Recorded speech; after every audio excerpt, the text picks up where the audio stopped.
advice on love that has somehow become our version of what love is. Or we've all seen so many love stories, whether it was a bad love story with our parents, whether it was a good love story with our uncles and aunts, whether it was our older brother or older sister, whoever it was.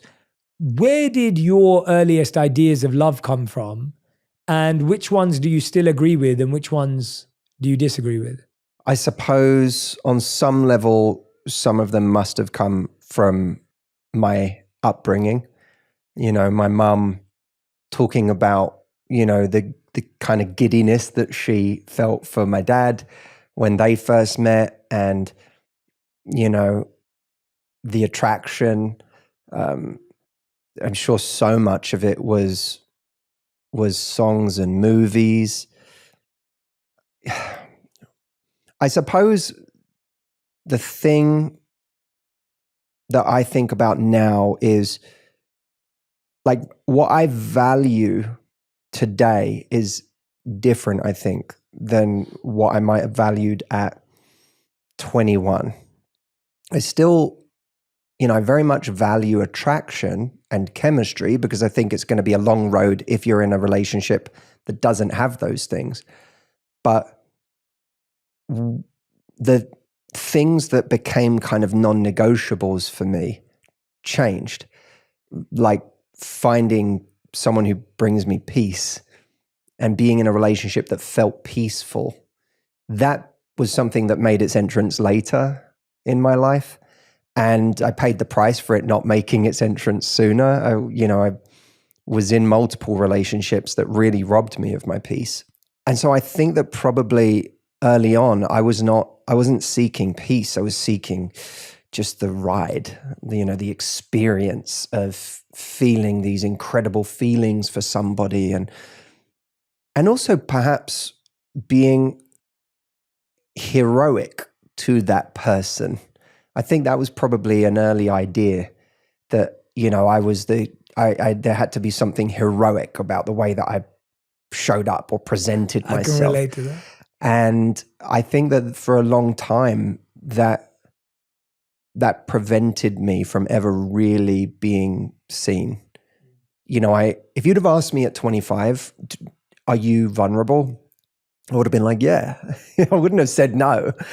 I wasn't self-aware about it, but there was a lot that I never really brought forward about myself. I think that we are very good at we all tell the hero's journey of our life, and we love that, right? Because it's a kind of, here's where I was and here's where I am now. Whenever you hear a rags to riches story, it's back then I was in a bad spot. Now I'm in an amazing spot. And I remember I used to tell stories like that in my life. I could be dating and telling stories like that of where I'd come from and where I am now. And there was nothing really vulnerable about those stories. There was still the story of how I'm awesome. Because it's a hero's journey, but it's a lot harder to be like, here's what I'm struggling with right now, or that thing that you just did just made me really jealous and insecure, or, I'm feeling emasculated right now.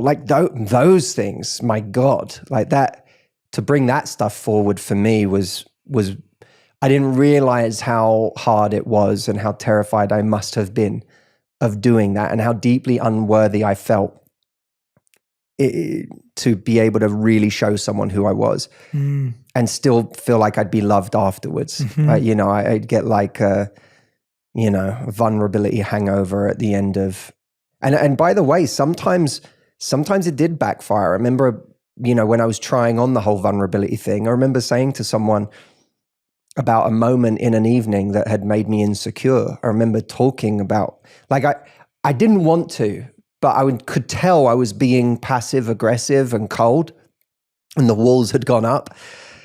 And so I was like, I'm not being, that's the hard place to be, right? When you're not being your normal, fun, loving, happy self, but you're also not being honest about what you're feeling.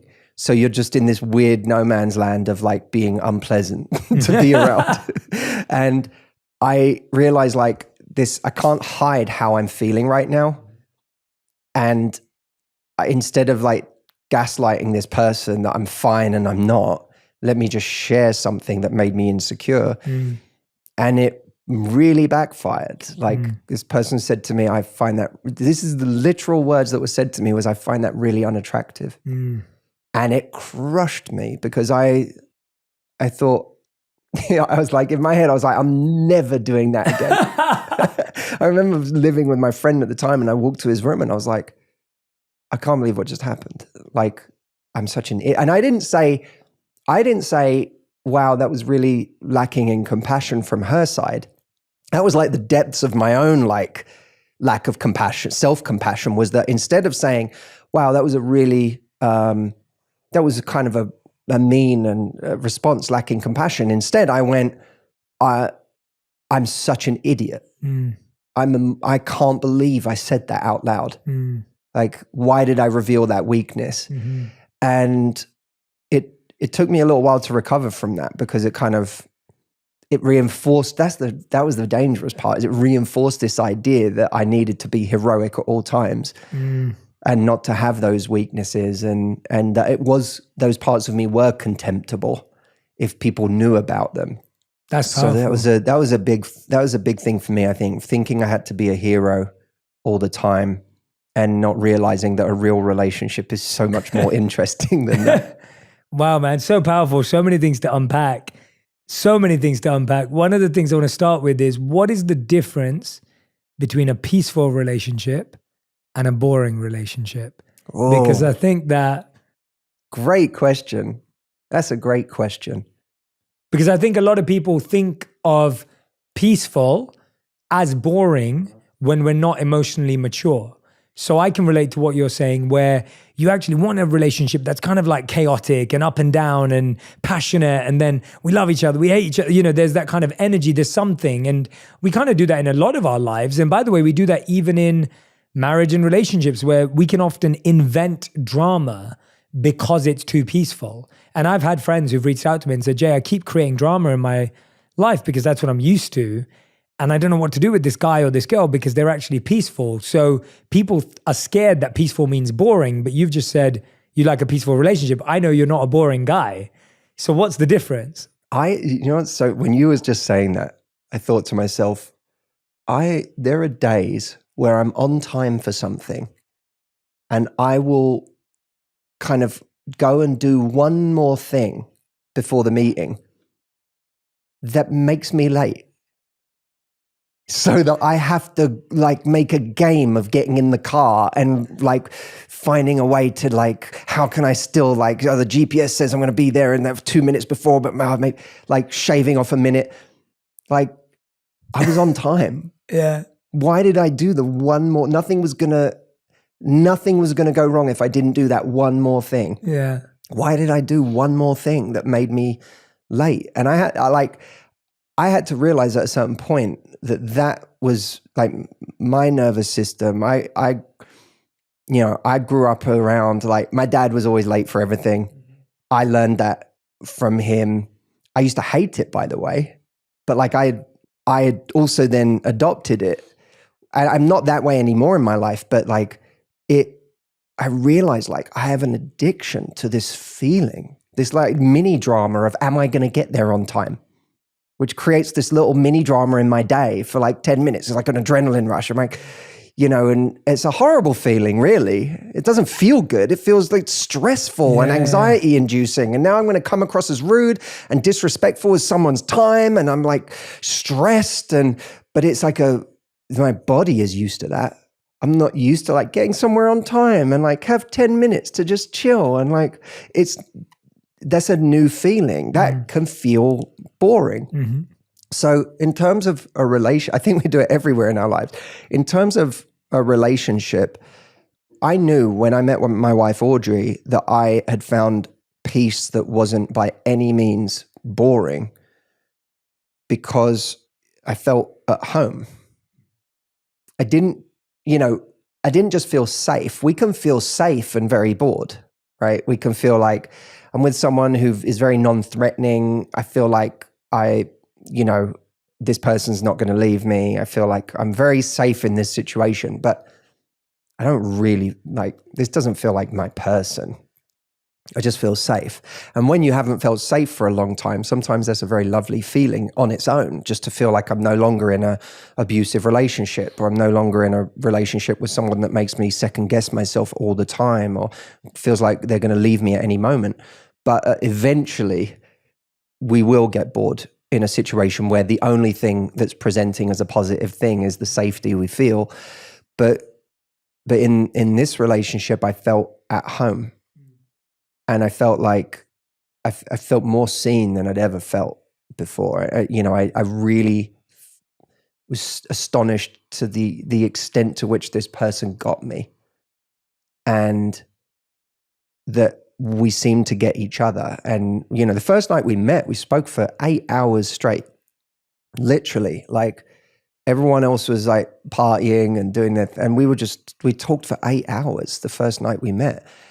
There was an attraction there that made us talk to each other. It's not like we started talking to each other in the first second because we knew we were such great conversationalists. Like, we started talking because there was an attraction, but then it felt easy. It felt like home somehow. It took me a minute to realize that, by the way.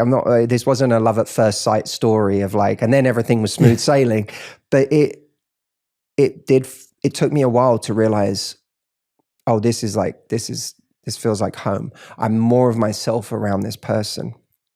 And I think that's a beautiful thing to find, is someone who makes you more of yourself. And of course, I think you can't, if someone says to me, I've got zero sexual attraction to this person, that's a problem.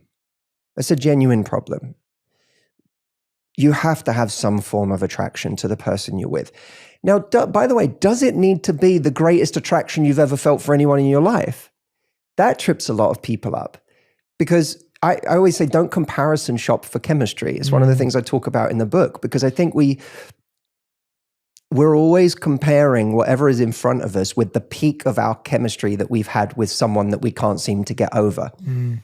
But you only have to take a look at what are the situations that we find hard to get over. Like, what was that peak of chemistry and attraction? And it's often in situations that were entirely unsustainable. It's, you have a holiday romance with someone and oh God, like I'd love to feel that animal attraction for someone who was good for me and who I had a long-term relationship with. And it's like, well, how long did you know that person? 2 weeks? They didn't have to do very much. Like, it's easy to create the conditions for chemistry in that kind of a situation. The same is true of people who have a 3-month fling with someone, where there's like, it becomes more interesting because it's flaming really hot and then it disappears. I had a woman who I coached who said, this person was the one. We had this amazing 3-month thing. And I said, what happened? She was like, well, he went traveling and he said he didn't want to continue the relationship. And for me, that's like literal fireworks. Fireworks, we look at them and they're really exciting. And we're like, isn't this magical? And you look at those fireworks. But if those fireworks carried on for 3 hours, you'd be like, I want to go home now. Yeah. You would be bored. Yes. Right? For fireworks to be exciting, they have to end. They have to end. So we have to be very careful about comparing the like slow burn energy of a real relationship with like that fast twitch muscle of a short-term encounter or an affair that is naturally exciting because it's an affair. It's like, mysterious. Yeah. So I don't think you should absolutely have chemistry, but we have to be really careful with comparing chemistry with previous chemistry, because that chemistry may not have lasted either if you'd actually got what you wanted. Yeah. And it makes so much sense. The idea the analogy you painted of the fireworks is a brilliant one, because a real relationship is one that you don't want to end. And the chemistry-based relationship is one that has to end, right? It has to come to an end. And for it to feel meaningful. And a real relationship, you never want to end, and that's why it feels meaningful. And that's where we're kind of stuck in between. And the thing I hear the most, and I asked my audience and my team a lot of questions before this interview, because I know a lot of my audience is dating, trying to figure it out. And one of the biggest things, which we touched on here, but I want to ask you about, is that people find it overwhelming with the number of options they have today. And I've spoken to friends who are like, well, this guy's great, but maybe there's someone greater, right? And we're constantly living in this, they're good, but maybe they're 50%, and maybe there's a 51, and then maybe there's a 79, and maybe there's a 99, because I can see someone else over there has a 99. And so we keep second guessing even the person in front of us, even if they are fulfilling our needs, because of the overwhelming number of options. So how, when you said you felt at home, and I think that's what people want to feel. They want to feel at home. They want to feel more than safe. But how do we know, or what have been the best signs and indicators that people can look out for that they're actually making things harder for themselves by wishing, hoping, wanting someone else? Or is that a sign that you're not with the right person, that you feel that there is someone who has more? It's such a tough question, because I think it is a tough it's sometimes we're wanting something else because there's, the person that's in front of us isn't compelling enough. There really is something lacking in that relationship. Mm-hmm. But I do think we have to ask ourselves, what are the things that I really must have for an amazing relationship? Like for me, when I was going to ask Audrey to marry me, I literally called up a friend and told him, and he was like, why are you doing that? I'm just curious. Like it was almost like his way of testing whether I was ready or not, whether I was just in some crazy like infatuation and I said, I'm ready to build something in my life. I feel like for me, my dating life was just like hitting reset all the time. And it was honestly at a certain point making me anxious, like dating and being with different people. And it just didn't, there was a time in my life where that was really exciting. And then it started to just go the other way. And I had to listen to that and go, this isn't going to work. Like this isn't where it's at. This isn't making me happy. This isn't bringing me peace. The way that I was dating it had almost like an addictive quality to it that was really unhealthy. And I thought, this isn't going to be a good look 10 years from now. It's not going to make me feel good. It's not going to bring me more peace, which is by the way, that doesn't mean that you know how to give something up. When you have those realizations, you might realize eating healthier would be better for you, but it doesn't mean that you've trained yourself to be able to do that. But I got to a point where I said, I want to build something now. And with Audrey, I thought, in my head, I was like, I'll never find a better builder. And I said that to him, like, I'll never find a better builder. This is the builder for me. Like, we're going to be able to do such amazing things together, and the life we'll have, and her level of empathy and compassion, and the person that I am with this person, the way she makes me feel, like that's truly special. And I'm not there's the one out there kind of a person. I've never been that way. If anyone looks back through my videos, and this because we've spoken about it, back when I was single, I've never been a person who believes in the idea of the one. So I think that it's finding someone that we look at what's really important to us, not what's important on an egoic level, because I think a lot of the things that make us question whether this person is right for us are ego-based. I don't think they're based on how we feel around this person. We worry, is this the kind of person my friends think that I should be with? Do they look the part? Are they my normal type? Do they make the right amount of money? Yeah, like has this person come in the package that I had always told myself they would come in? And those things can be really, really limiting. And they can have us like constantly trying to optimize for some version of something that we think we're supposed to be with, which is a very dangerous way to go about finding love. You can't optimize for human beings. You can optimize for a lot in life, but you're dealing with people. And by the way, even if you let go of this person, you're going to find someone else who's also imperfect, and they might, okay, this person is, scores a 7 in this area and they score a 9, but guess what? They score a 3 in this other area that you didn't even know was great in this relationship because you took for granted how amazing that person was in that way. Like it's very dangerous to optimize in that way in our love life. And I've come to really believe in life that if you find a connection that has all the right raw materials and you both have the same level of commitment, then you can build something extraordinary together. And actually the extraordinary is the thing you sculpt together. It's no different from a career.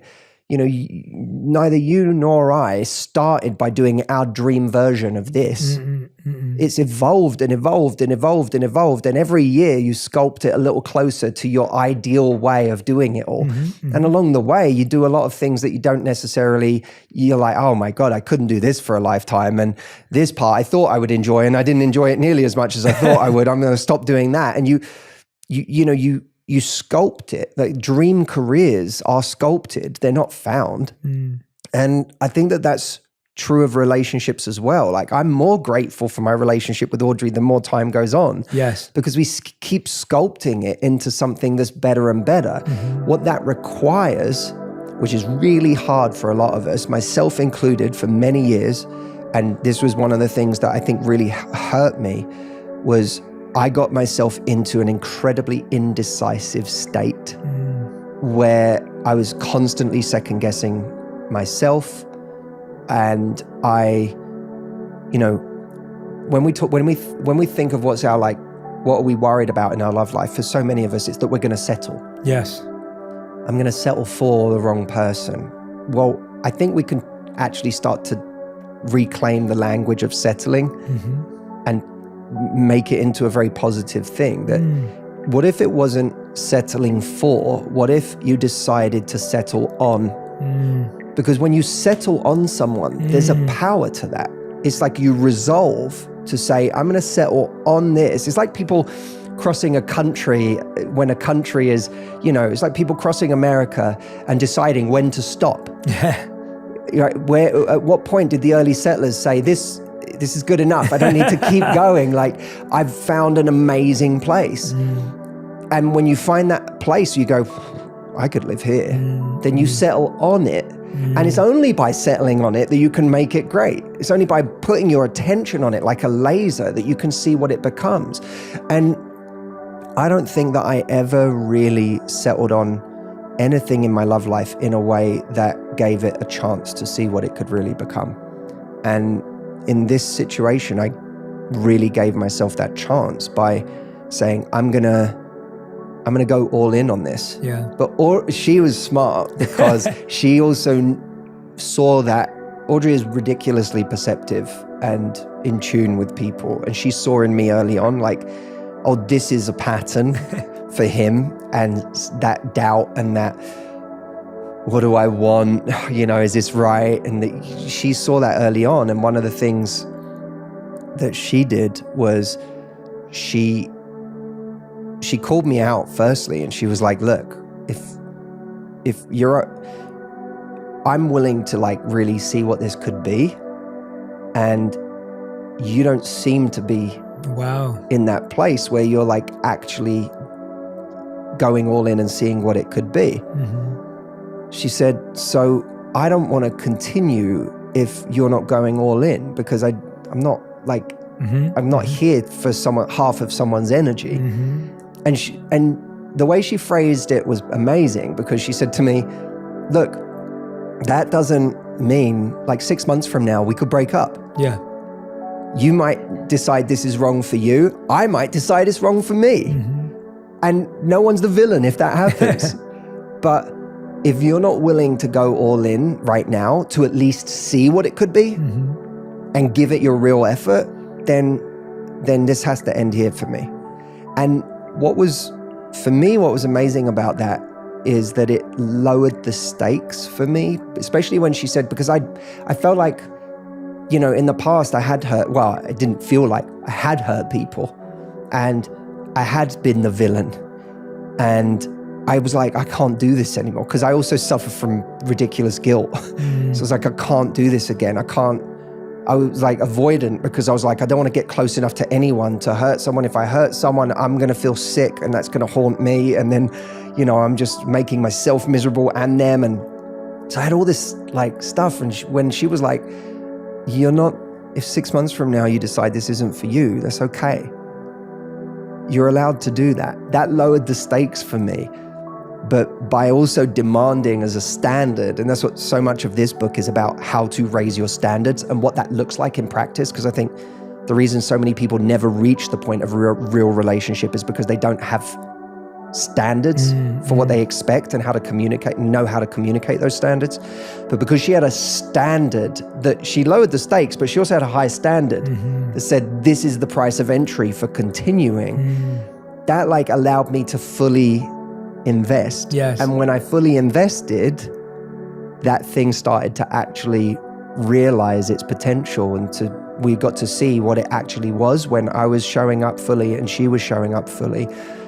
So I sympathize with anyone who is struggling with those decisions in their love life. I don't judge anyone for it, because I struggled in my love life I wrote a whole chapter of the book called Never Satisfied, because I related to that idea that, you know, you find someone who you chase, who feels exciting to you, but they break your heart, you know, or you go for someone who feels safe and you're bored, you're doubting yourself, you're doubting whether this is the right person, and you just sort of, you know, cycle between those two different extremes.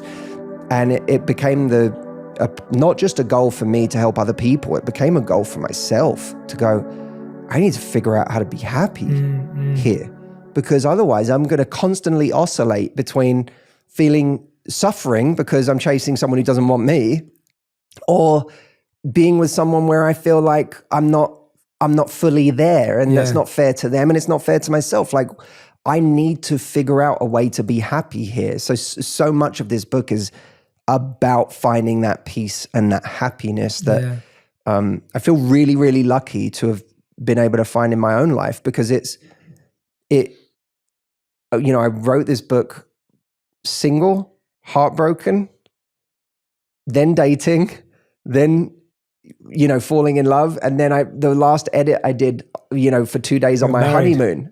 Like, that was a crazy arc for me. So it wasn't something that was created by a married person who was just like, here's all these answers. I was like, some of these chapters I wrote in the worst possible pain of my life. You know, you talked about standards there, and obviously that's such a big part of what you felt with Audrey in that moment. I think what scares us about setting standards is that we think it's going to scare someone away. So Audrey saying that to you requires so much self-worth in her saying, I may lose this guy if I say this, but I know that's where I'm at. You being vulnerable with that person many years ago saying, I'm going to open up about my life, and them saying that's not very attractive, I don't find that attractive. That was you again trying to demonstrate and be vulnerable. But because you were with someone who wasn't emotionally compassionate enough to receive that, and because you didn't have enough self-worth, you made it a weakness in yourself. It sounds like when Audrey said that to you, if you would have said, well, I'm not in, she would have been like, okay, cool, we're not in then, it's not happening. It doesn't sound like she would have been like, oh my God, he doesn't like me, I'm not good enough, because she had a certain standard. And that's what standards, whereas when you were trying to be vulnerable, it was like trying to be vulnerable, but it wasn't a standard yet. Well, no, it wasn't a standard. Tactics are different from standards. That's what I was Not that when I was being vulnerable, that was a tactic. No, I didn't think it was a tactic. But like, we do constantly employ faux standards that aren't really standards. They're just a tactic. So it's like, I'm not going to text this person back so that I generate interest. And then if it doesn't generate interest, 3 days later, we text them anyway. That's because it wasn't a standard, it was a tactic. Well, yeah. When a tactic we do to try and get a result, and if it doesn't work, we go for a different tactic. A standard is who we are. So well said. And we don't change it. Like, if my standard for being open and vulnerable was what I did in that moment with that person, I wouldn't have stopped doing that just because I didn't get the result that I wanted. Yes. which was connection, I would have said, well, this is how I want to be. And come to think of it, I would have said, if I was in a better place, one of my greatest standards is to find someone who really accepts me. And if this person doesn't accept me, then my standard is going to be that, well, maybe this relationship isn't for me. You know, I want to be this vulnerable in a relationship. I want to be able to share from the heart, both the good and the bad, and my flaws and my insecurities. And if I'm not accepted, then okay, maybe it's not right. But instead, what I did was I went down a very masochistic rabbit hole of going, I'm not good enough. It's just been proven. I'm never going to reveal those weaknesses again. And I stayed, right? So you're right about Audrey, because I can guarantee you, if I had not then said, all right, I'm going to show up differently, she would have been out of there. And the big difference is we have to make the goal our happiness, not a person. You know, we think that we're going to be happy by getting a person, but you'll never be happy by getting a person that doesn't meet your needs. It doesn't matter how impressive you think they are. That's the danger, right? That's the trap people fall into. I've fallen into it. Someone's particularly exciting, impressive, charismatic, gorgeous. They have all these things that you go, this makes them a very valuable person. And then you say, well, my needs don't really matter anymore. The only thing that matters is I can get this person, because we think if I can get this person, then I'll be worthy and I'll be happy and it will all work out. But everyone out there, most people out there have been in a relationship where they thought it would be heaven to get someone. And then they experienced what the relationship was actually like when their needs weren't being met, when they didn't feel safe, when they didn't feel acknowledged, when they didn't receive someone's empathy, when they felt like they couldn't really be themselves around that person, when they felt like they were constantly clinging on to the relationship because they never, they were in a relationship with the person, but they never really felt like they had them. There's a special kind of hell to be in a relationship like that. And at a certain point, we have to come to realize that this relationship, I keep telling myself I'm going to die if I lose it, is worthless if I don't get these couple of things that are missing. Yeah. And so for me, one of the greatest ways to have a standard next time round is not there's a whole, I wrote 2 massive chapters in this book on how to be confident, but you don't even need confidence for standards in the beginning. Yes. You just need to know that I can never experience that again because it's too painful. It's like you don't need to, if I put your hand in a flame, you don't need a standard or confidence to get out of it. Yeah. You don't need self-worth to get your hand out of the flame. It's just too painful. I can't do that again. And a lot of people, especially people who leave really abusive or difficult relationships, a lot of them, when they have enough time away from it and their nervous system calms down and they start to experience a different reality. Yeah. They look back and they're like, no matter how much I still may dream about that person or fantasize about that person or, get sentimental about that relationship, when they really think about what it was like to be in it and what that person was like, they're like, I could never go back to being in that kind of a situation. Yes. So the necessity is the birthplace of standards before you ever increase your self-worth. Yeah, and I love that because I think we get so locked into like self-worth, self-confidence, self-esteem. And because that's a lifelong journey and a lifelong pursuit, you feel you can't have standards. But I want to go back to something you said because I think I'm really enjoying this conversation because I feel like we're really getting into this kind of subtle, nuanced space of what's really holding people back from having love in their life. And it's something you said earlier, which I'm kind of connecting to what you're saying now, this difference between an egoic standard, in your words, and then an emotive standard or an emotional standard. And maybe there's a better word for it that you've developed or come across. But I'm trying to separate it because I think an egoic standard is, well, yeah, that if they ask me out, they have to pay on the first date. So we start getting lost, or like an egoic standard is they should message me first. Like, I don't think those are the types of standards that Audrey said to you or the kind of standard that you're recommending. There's this my favorite TikTok page to follow in the world is called Guy with the List. Have you seen this guy? No. So what he does is he'll take random videos of girls who share their icks, and they are hilarious, right? They are the most ridiculous things. Like, it's like, I don't like guys who work out with their mates, all the way through to I don't like guys with a big bum, right? Whatever it may be. And this guy, what he'll do is he'll take the clip of a girl saying that, and then he'll go to his notes page in Apple and add it to his list of things of not to be. It's the best page in the world. So it's just the longest list of He's on ridiculous... 794 the last time I saw. And it's like a guy with the list. It's brilliant. And the reason I bring it up is because I think that's what we think standards are now. Yeah. And I think, to your point earlier, I think you labeled it an egoic standard. So walk us through how we transform our egoic standards into, I'm calling them emotional standards, whatever the right word is. How do we transfer them over? Because I think we think we're setting standards, but they're standards like, he's got to pay on the first date, she better text me first, I won't reply for a week, the example you gave. And I think that's what's tripping us up. Yeah, I think that it's almost like there's standards that arise from ego and there's standards arise from what's going to make us happy. And that the two are often completely different, right? Because actually the things that make us happy can be much more subtle and less prescriptive than the things that feed our ego in some way.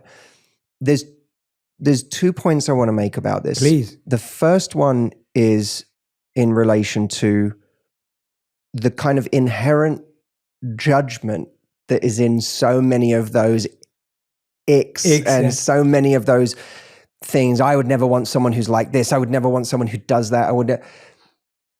We write people off at lightning speed, and not just entirely superficial things, but ways that people are not like us, right? So you've got people who are like, oh, if they're not into, especially like, your audience is into self-development. My audience tends to be into self-development. It's very easy for someone who gets into self-development to suddenly be like, I want somebody else who's into self-development. Yeah. Right. And I get that question all the time. Like, now that I'm doing all of this growth work, I want someone who can keep up. I want someone who's on my level. And I want to remind people, like, you weren't doing this 2 years ago. Like, this is, in a way, this is like a complete contempt you have for you 2 years ago. Wow. Before like a certain mentor or influence or something came into your life and turned you on to something. There's also a slight arrogance about the standards, these things we have, because it's, someone could have lived on a farm their whole life and they have no idea what self-development even is as a kind of idea, a concept, let alone that there's this entire industry around it. And they may have a wisdom that you never picked up on in the world that you grew up in. And that might be one of the greatest bits of synergy between the two of you, is the wisdom you bring and the wisdom they bring that's different and has come from a very different place, a very different way of living. So, I think there's a lack of humility sometimes in thinking that people have to be like us and then judging them for the ways that they're not like us. And a lot of the way we judge other people arises out of a lack of self-compassion because we haven't really accepted ourselves. We haven't really, I know every time I got punched in the face by life, every time like I took a big hit and I, experienced a really bad heartbreak, that was a big one for me, like a very humbling experience for me. I experienced years of chronic physical pain. And when that happened in my life, I like truly just hit a kind of bottom because I just didn't know how I would ever, I tried everything in the world and I couldn't make this pain go away. And it started to basically not just ruin my life because I felt like I couldn't experience joy anymore. I was just thinking about my pain all day, every day. But it also robbed me of my confidence because I started to feel like, wow, no one's going to be attracted to this version of me that is so frail and fragile and doesn't feel like I really didn't identify as the heroic version of me anymore. I was like, I'm going to be perceived as pathetic by someone who wants like a strong person, because I feel so on the edge of breaking the whole time. Because anyone with chronic physical pain knows that it's so centralizing, and even doing basic things can feel like it's too much. But my point is that going through those things in life, it allowed me to access a level of compassion for other people, because I was like, God, how many people have I written off in my life because, they're this way or they're that way, or they're, and look at me right now. I'm like on the floor. Yeah. And I found that as I came to accept more of myself and be honest about my own stuff, and not just the things going wrong in my life, but even just difficulties. Like if you have a jealous moment and it makes you a little crazy, then you're not so quick to call other people crazy when they, react to insecurity they have and it makes them do something extreme in that moment. She's crazy. You can't believe what she did. Like she's crazy. It's like you don't throw that around when you've done your share of like crazy because you were in pain and you didn't know how to cope with it. Yeah. So I've found that the more I've like been humbled in life, and the more I've become accepting of myself and compassionate towards myself, actually the more absolutely, it's made space for everyone else. Because now if I was single again, I wouldn't be writing off people on all of those things that I might have written people off for 8 years ago or 10 years ago. I actually think I would have more options, not less. Like people say, oh, I'm growing so much. I've got so few options now because few people are on my level. I'm like, if you're really growing, I actually think it makes space for more people because you become more compassionate and more accepting. And you see the soul of that person underneath those behaviors and the way they are, which kind of brings me on to my other point, which was when, the person says they didn't pay on the date they invited me, and then, they didn't pay for the whole check or whatever. I think we're not always good at getting behind why someone is the way they are. Like what's really driving the way they are? Does this person have the same values as me? They might do something different on the surface, but underneath that might be the same value. We just have arrived at different points. Like my wife's a vegetarian. I eat meat. Like we both love animals. Sincerely, I love animals. She makes jokes about me, how much, how I am with animals is one of her favorite things in the world, but I eat them and she doesn't. Like we've arrived at different places, but underneath it all is like the same beating heart. And I think that's the thing we're quick to write off when we make those really quick judgments about people. And that's not to say like there are certain, red flags that might come up with someone where you go, you know what, not worth finding out what's behind this because it's just too severe and I really don't like this, and it has been a major warning sign for me in the past. But I think that's different than taking something like, someone didn't pay half the bill or someone didn't pay the whole bill. And like, I know that I used to think to myself, I really enjoy paying the bill. But if someone didn't offer, for me, I would be like,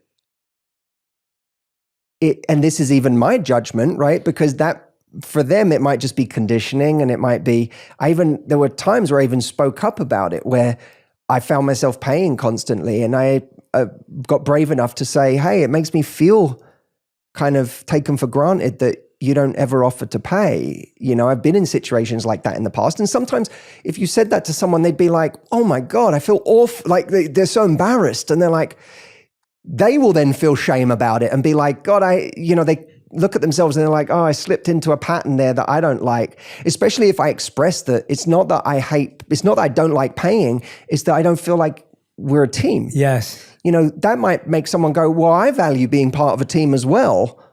And I actually don't like that you don't feel like I'm a great teammate. That's the last thing in the world I'd ever want to be. Yeah. So now like you can actually come together because of a moment where you say something like that.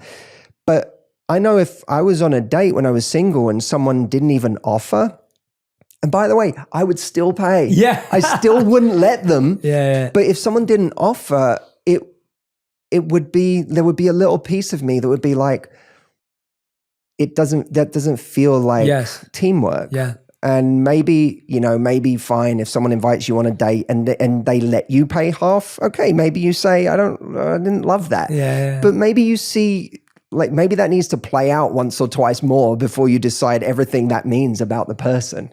Yeah. Well, I think you just hit the nail on the head. It's like actually having, and I know this isn't sexy and it's not popular, but it is what you're trying to say, that having the clarifying conversation around why someone behaves the way they do is far more useful as to whether this relationship has a future than what they do.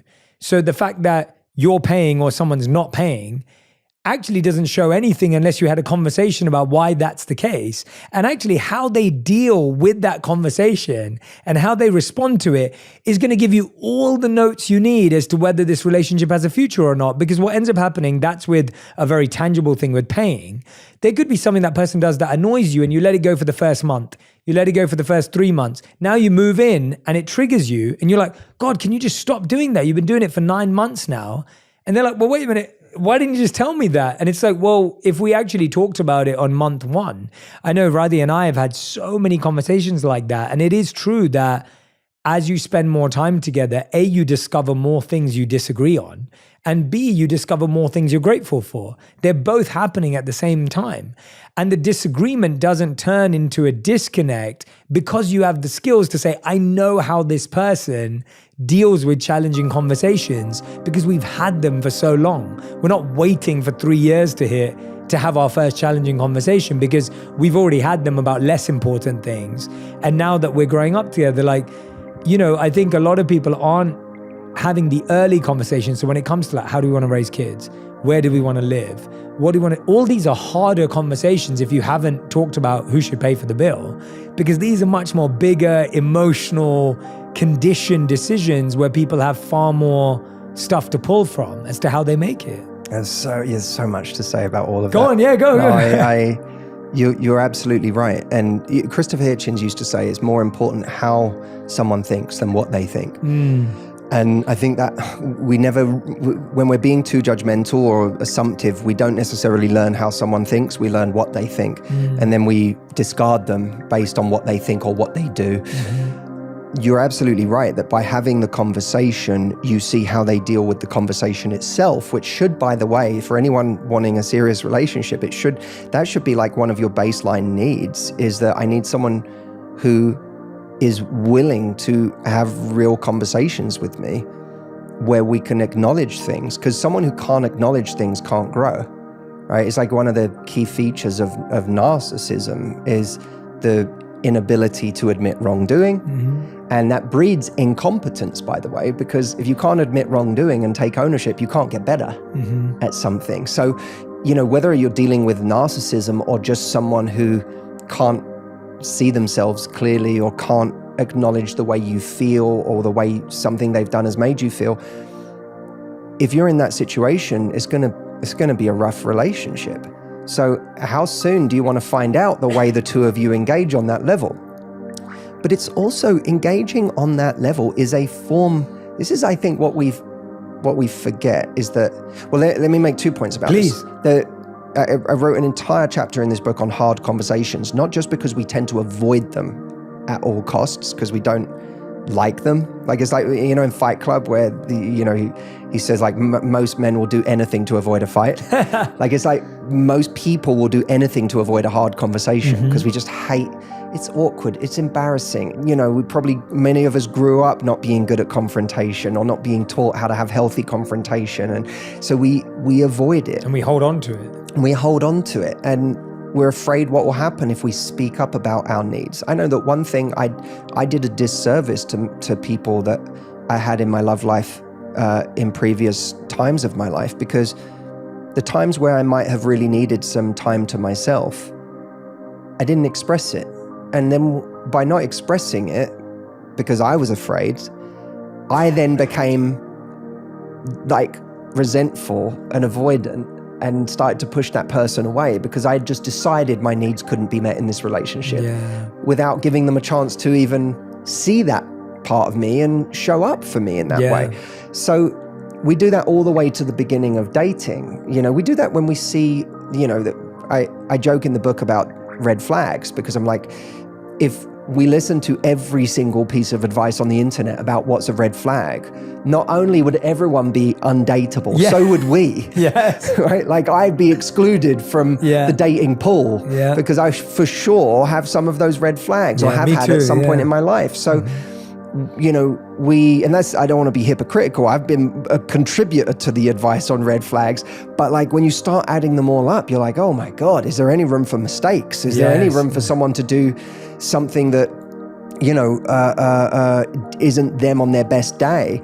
Now, Robert Greene, I heard him say, you know, if someone does something, pay attention to that, because nobody ever does anything once. If they did it once, it's a pattern. I think that's an amazing, like if I was creating a survival guide for life, that would go in it because it's great advice.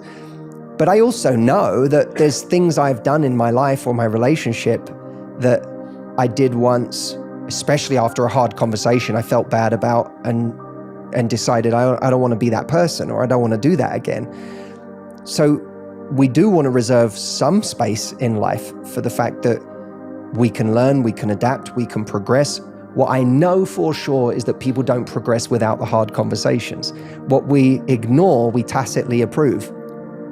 And what we point out bravely, albeit there are elegant ways to do it, and I show people elegant ways to do it. In the book, Yeah. That to me is then, you're looking for progress. Like, when I've mentioned it, does it bring us closer together? Because in the right situation, communicating should actually bring you closer together. It shouldn't you shouldn't feel gaslit. You shouldn't feel like you're called crazy or difficult, or that should actually bring you together. And then our standard has to be that by having that conversation, I need to see progress in that area. And if I don't see progress in that area, I'm not going to ignore the fact that there's been no progress in that area. But if there's no progress, now it has become a kind of a delusional thing to expect that they are going to change. But I can't stress this enough.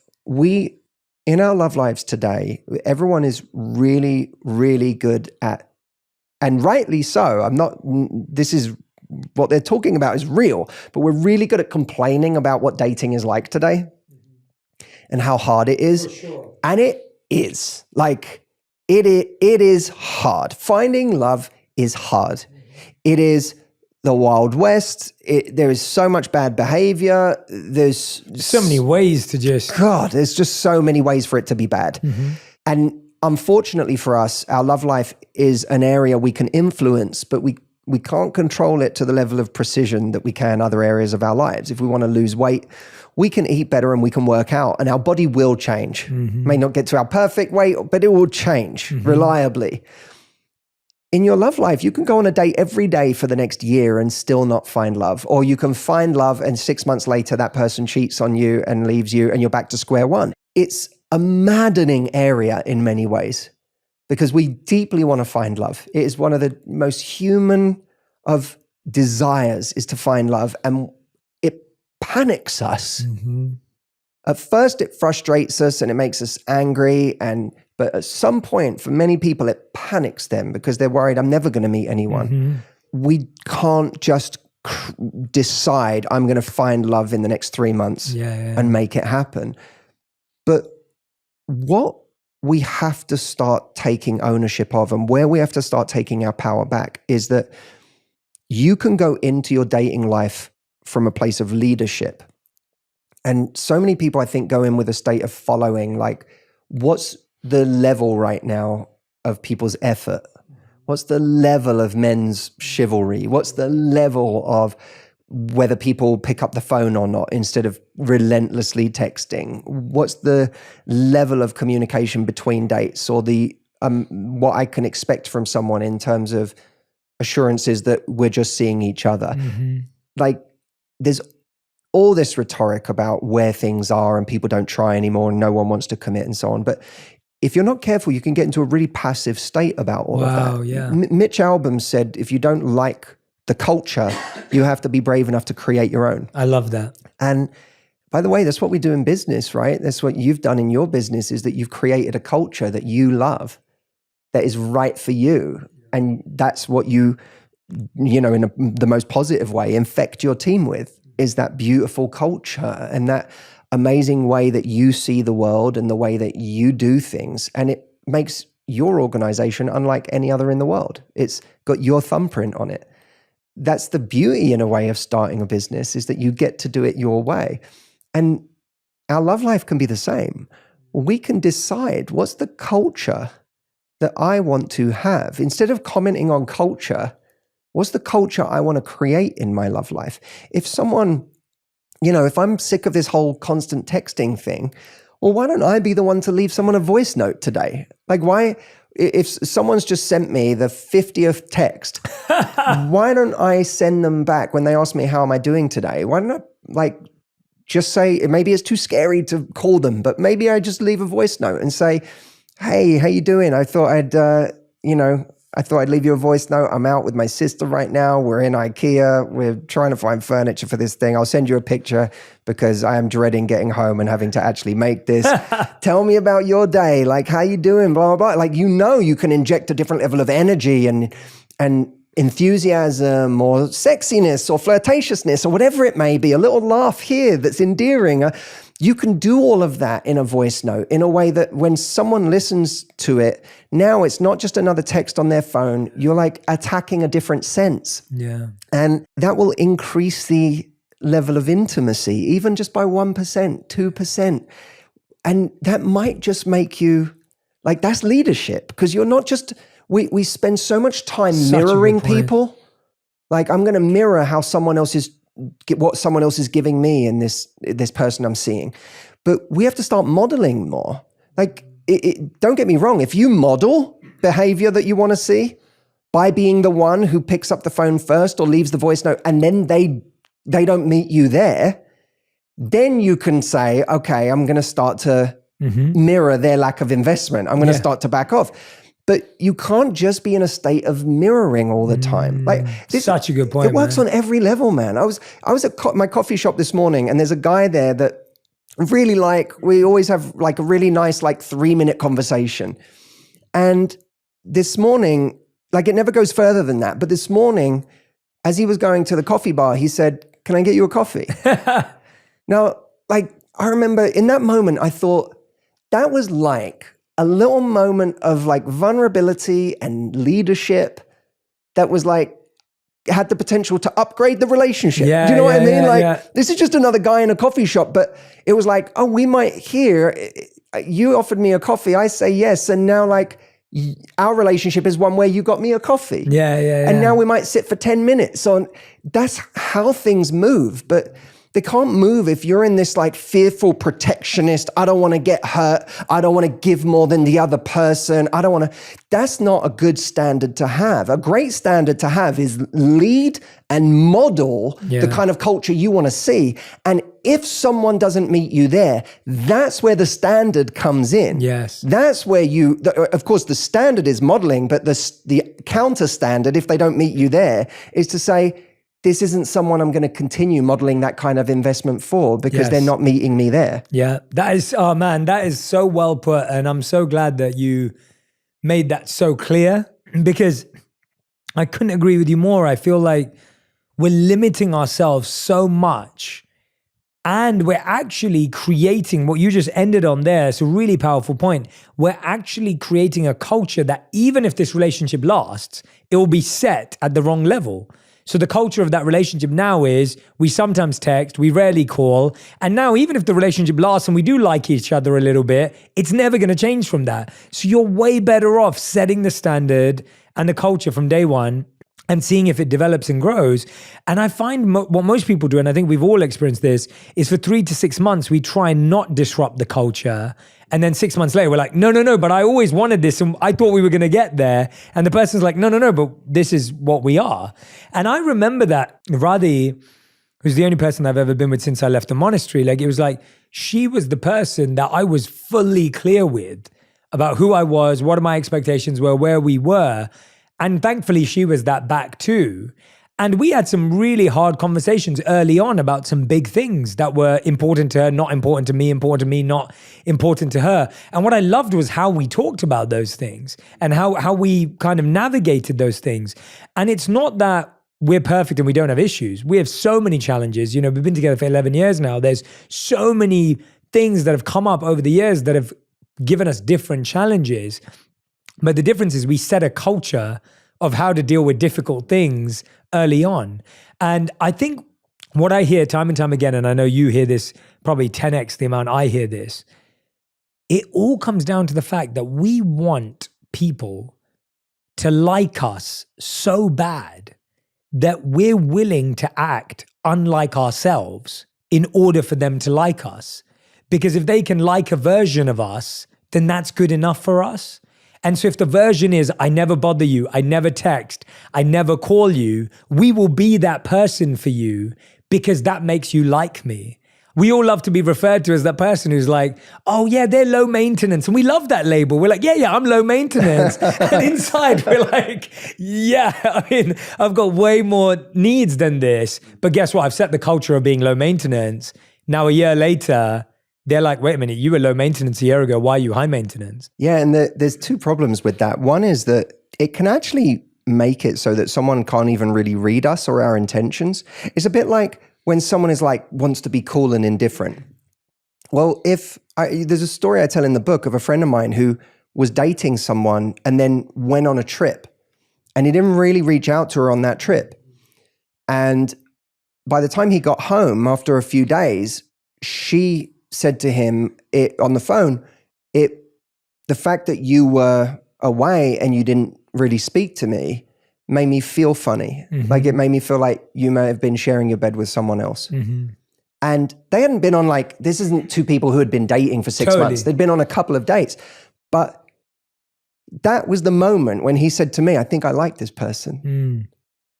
Because there was an intentionality to it. She didn't go, I'm being high maintenance by saying this.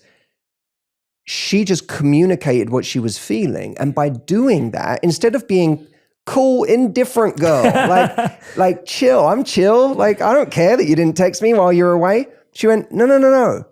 It made me feel funny. Yeah.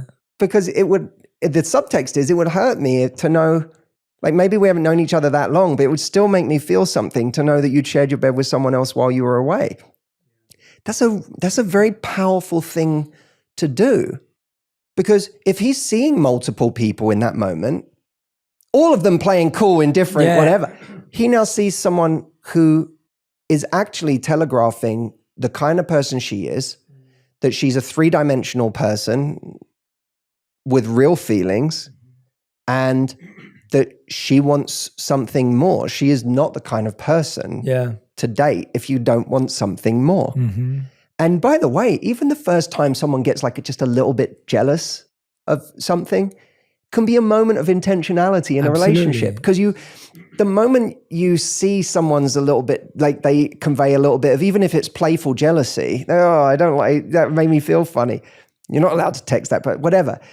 You can go, it almost can make you like that person more, because you can go, oh, that's it's almost like you've telegraphed that we've gone to a new level where jealousy is even possible. Yeah. Because at the beginning, jealousy wasn't even possible. Exactly. Now it is. You must like me. I think I like you too. It's like we're so afraid of saying these things that actually telegraph intentionality, which is a really, really powerful thing. Yeah, but it all comes down back to the root of we're so scared because we're scared that that person will leave.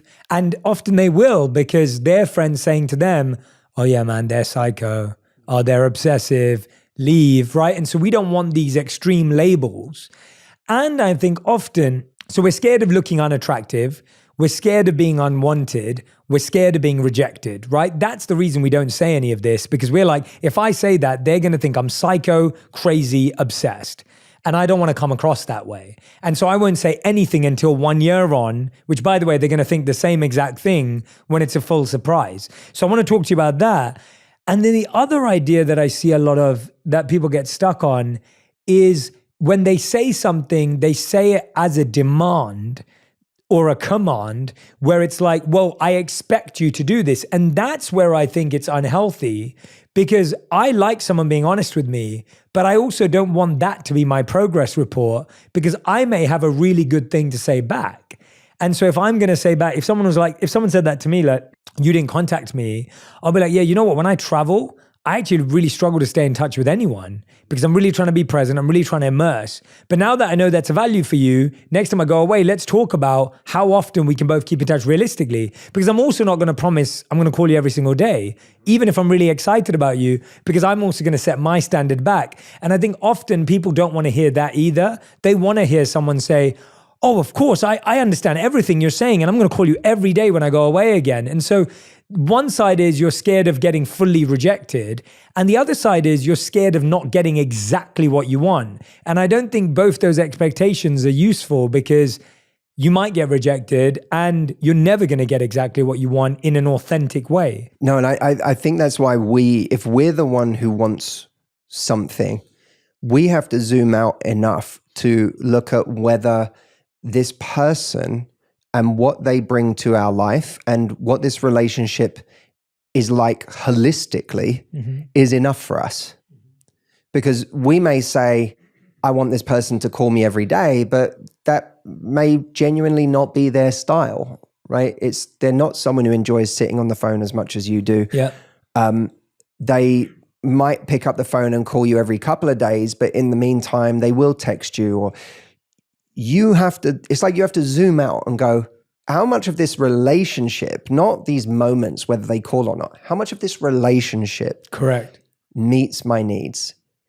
You know, what are the fundamental things? Well, I need to feel safe with someone. Like, I need to feel like they actually want me, and that I'm not kind of investing under a misapprehension about what this is. I need to know at a certain point that regardless of our differences, we're giving this a go and we're exclusive, right? So that might be one thing. Another thing is I need to feel like, whether it's on the exact platform I might have hoped, I need to feel like I get enough communication, you know, holistically in this relationship to feel like I'm actually connected to this person. You know, if someone very rarely travels and then they go away and you don't hear from them a lot when they travel, that may not be a big deal. If they're on the road half the year and then they're not really connecting with you while they're traveling, that's going to have a much bigger impact on your life. It doesn't make them wrong, but it might not be enough for you. Yeah. And that's where we have to start getting really honest with ourselves. We get so caught up in who's right and wrong, and we don't spend enough time just asking, is it right for me? Does this person work well with me? Are we compatible?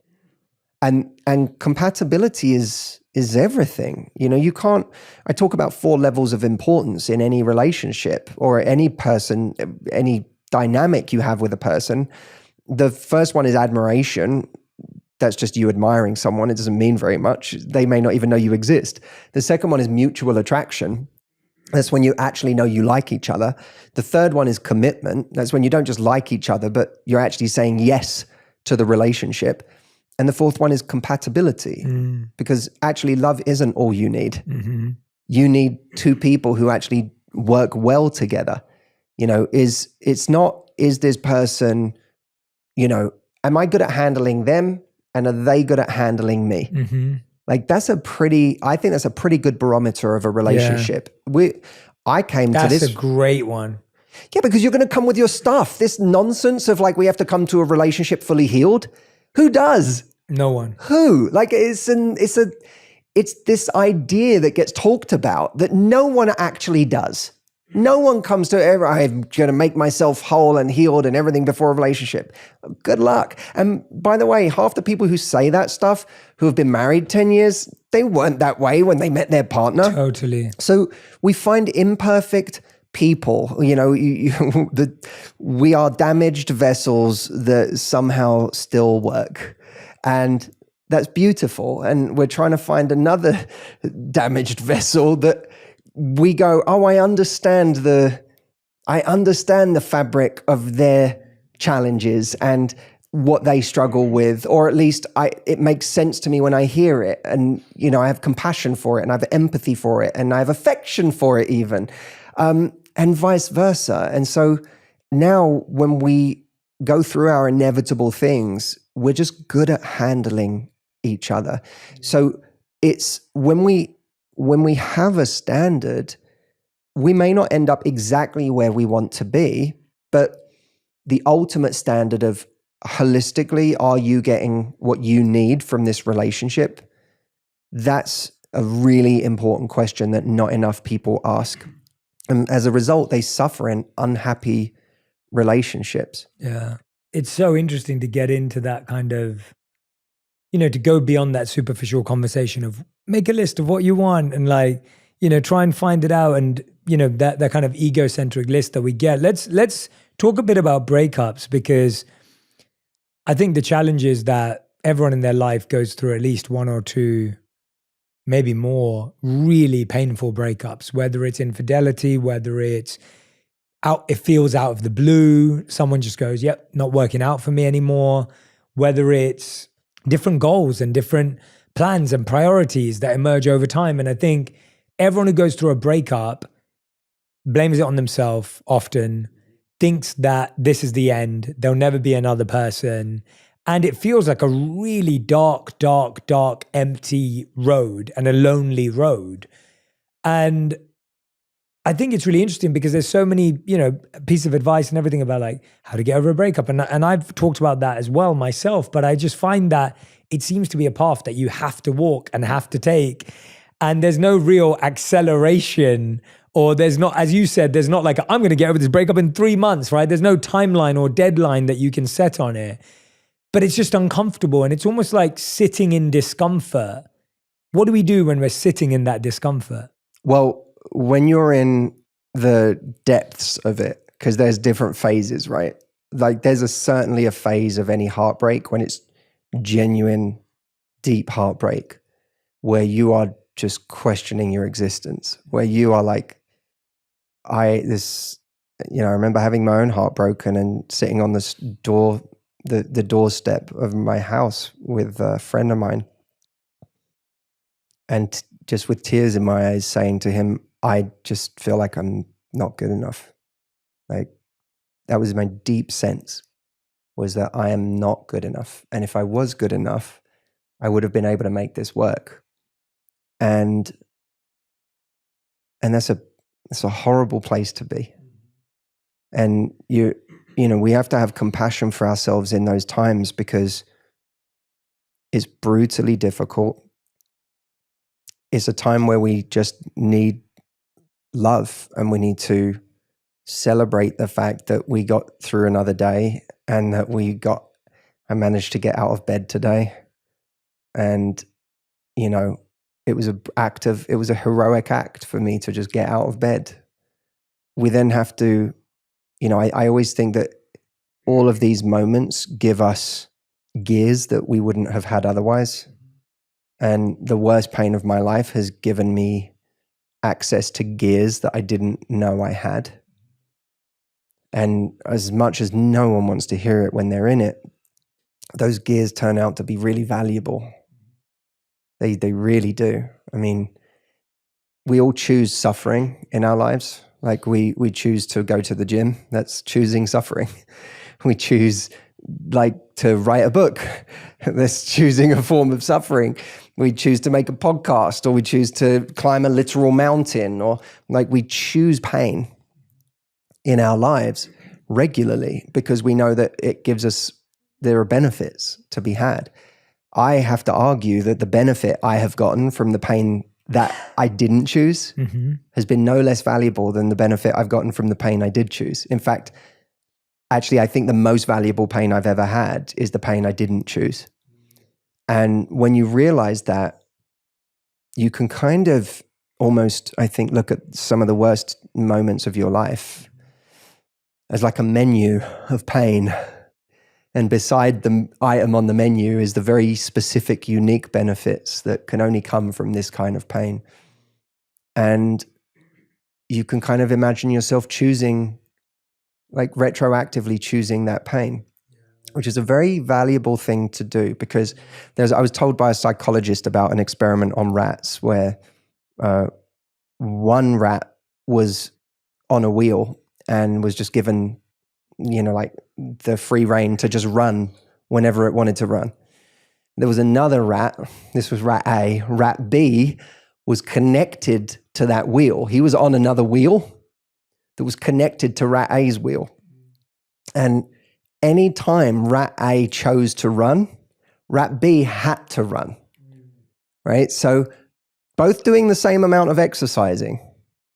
But at the end of the experiment, rat A shows all the positive markers of exercise and rat B shows all the negative markers of stress. Oh, wow. Same amount of exercise. What's the difference? Well, rat A chose to run, rat B didn't. And there's something profound about that to me, because if we can take a situation that we didn't choose, who would choose to be heartbroken, right? It's the worst. It's a terrible pain. But what if in that pain you did realize, like, there is something here that I'm going to gain from this experience that I couldn't have any other way? That if I look on that menu of pain, this one has some really good benefits. Like, this one has some really amazing stuff. Who I'm going to have to become to get through this, what I'm going to have to learn, the way I'm going to have to get comfortable, even just to get through a weekend right now on my own is going to be this unbelievable feat.